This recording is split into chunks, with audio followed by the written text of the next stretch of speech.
ভুটান পাহাড়ে লাগাতার বৃষ্টি ও এলাকায় বৃষ্টির ফলে বন্যা পরিস্থিতির সৃষ্টি হয়েছে ভারত ভুটান সীমান্ত এলাকা জয়গাতে।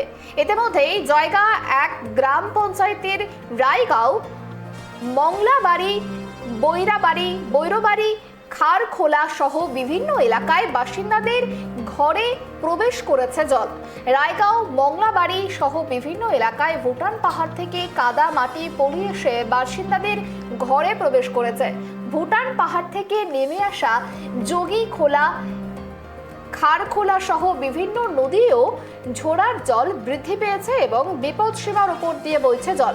প্রশাসনের পক্ষ থেকে জয়গা স্টেট প্ল্যান প্রাথমিক বিদ্যালয়ে ফ্লাড সেন্টার খোলা হয়েছে। সেখানে আশ্রয় নিয়েছে বন্যা কবলিত প্রায় 35টি পরিবার।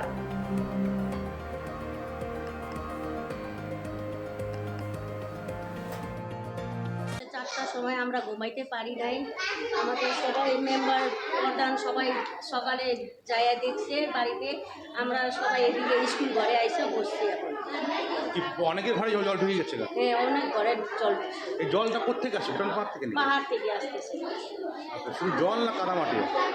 জল আসতেছে, বালু, এই যে পাথরগুলা সব আসতেছে। সবার ঘরে ঢুকে গেছে? সবার ঘরে ঢুকছে।